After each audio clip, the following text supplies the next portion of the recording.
ایک روایت میں ہے کہ حضرت موسیٰ علیہ السلام حضرت خضر علیہ السلام سے رخصت ہو کر جب اپنی قوم میں آئے تو لوگوں نے ان سے کہا، اے حضرت موسیٰ علیہ السلام، آپ حضرت خضر علیہ السلام سے کون سا علم سیکھ کر آئے ہیں، وہ ذرا بیان تو کریں۔ حضرت موسیٰ علیہ السلام نے کہا کہ جو دیکھ کر یا سن کر آیا ہوں وہ تم سے بیان کرنے کے قابل نہیں ہے، وہ علم تو نبیوں کو ہی ہوتا ہے۔ جب 23 برس موسیٰ علیہ السلام و ہارون علیہ السلام کو اس میدان تہ میں گزرے تو حضرت موسیٰ علیہ السلام کو وحی نازل ہوئی، اے موسیٰ علیہ السلام، فلانے روز فلانے وقت اور فلانی جگہ ہارون علیہ السلام کو اپنے پاس بلا لوں گا۔ جب ارشاد ہوا موسیٰ علیہ السلام روز موعود کے منتظر رہے۔ جب وعدہ آیا ہارون علیہ السلام کو فرمایا، اے بھائی چلو اس میدان سے فلانی جگہ پر۔ بس دونوں حضرات اپنی قوم سے نکل کر ایک باغ میں گئے، اس کے نیچے ایک نہر جاری دیکھی اور اس کے کنارے ایک تخت پر تکلف دھرا پایا۔ حضرت ہارون علیہ السلام اس پر جا بیٹھے اور کہا، اے بھائی یہ کیا خوب جگہ ہے، یہاں رہنا چاہیے۔ تب اللہ کے حکم سے ملک الموت نے آ کر جان ان کی قبض کی۔ حضرت موسیٰ علیہ السلام نے یہ دیکھ کر بہت ہی افسوس کیا۔ اکثر حضرات کا قول ہے کہ حضرت ہارون علیہ السلام کو اس تخت سمیت اللہ تعالیٰ نے آسمان پر لے لیا، اور بعض یہ کہتے ہیں کہ ان کو تخت سمیت زمین کے نیچے لے لیا۔ اس کے بعد حضرت موسیٰ علیہ السلام نے اپنی قوم سے جا کر کہا کہ میرے بھائی ہارون علیہ السلام نے انتقال کیا۔ یہ سن کر بنی اسرائیل نے حضرت موسیٰ علیہ السلام سے کہا کہ وہ مرے نہیں، شاید تم نے ہی مارا ہوگا۔ حضرت موسیٰ علیہ السلام نے فرمایا کہ میں نے ان کو نہیں مارا، اس بات کو اللہ تعالیٰ خوب جانتا ہے۔ وہ بولے، اگر تم نے نہیں مارا تو ان کی لاش ہم کو دکھاؤ۔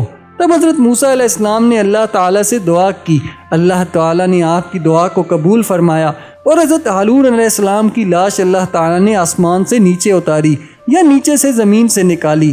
تب انہوں نے حضرت ہارون علیہ السلام کی لاش کو سر تا پات دیکھا، کچھ اس پر نشان نہ پایا، پھر بھی ان کے مرنے پر یقین نہ کیا، اور پھر کہا، اے موسیٰ علیہ السلام، ہارون علیہ السلام کو تم نے ہی مارا ہے۔ اس بات کو قوم نے حضرت موسیٰ علیہ السلام سے اسی واسطے کہا کہ وہ قوم حضرت ہارون علیہ السلام کو زیادہ دوست رکھتی تھی۔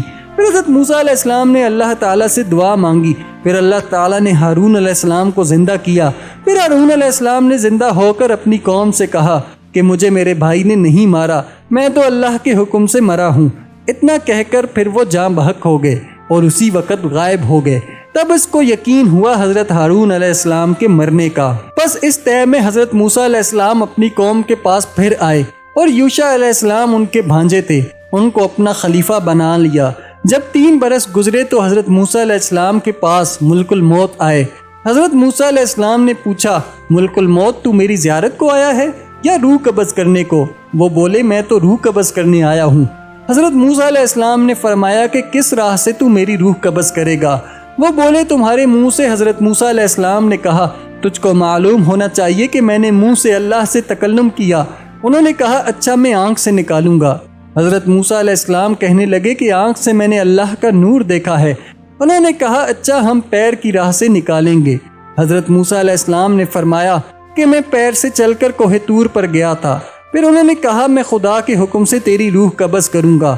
پھر حضرت موسیٰ علیہ السلام بہت غصے میں آئے اور کہا، اے اسرائیل، کتنے ہزار کلام میں نے خدا سے بلا واسطہ کیے، کوئی بیچ میں واسطہ نہ تھا۔ بس اس کی عزت کی قسم ہے کہ میں جلدی جان دینا اپنی تسلیم نہ کروں گا۔ اللہ تعالیٰ سے میرا اور بھی سوال ہے ملک الموت۔ یہ سن کر چلے گئے۔ جناب باری تعالیٰ میں عرض کی کہ اللہ تعالیٰ تجھ کو خوب معلوم ہے جو موسیٰ علیہ السلام نے مجھ کو کہا کہ اس وقت میں جان تسلیم نہ کروں۔ پھر خطاب آیا کہ موسیٰ علیہ السلام تو میری طرف آنے کو راضی نہیں ہے۔ وہ فوراً بول اٹھے، اے میرے پروردگار، میں تیرے پاس آنے کو راضی ہوں، مگر ایک بار تیرے دیدار کی تمنا رکھتا ہوں کہ میں کوہ طور پر جا کر مناجات اور شکر کروں اور وہیں تیرا کلام سنوں۔ 1000 جان میری فدا ہو تیرے کلام پر۔ حضرت موسیٰ علیہ السلام نے اللہ کے حکم سے کوہ طور پر جا کر عرض کی، خدایا میں نے اپنی آل اور امت تجھ کو سونپی، اس کو تو اپنی رضا پر رکھنا اور ان کو مال حرام سے بھی باز رکھنا اور ان کی روزی حلال کرنا، کیونکہ میری عمر ناتواں ہے۔ پس ندا آئی، اے موسیٰ علیہ السلام، زمین پر عصا مار۔ عصا مارا تو پھٹ کر دریا نکلا۔ پھر حکم ہوا، دریا پر عصا مار۔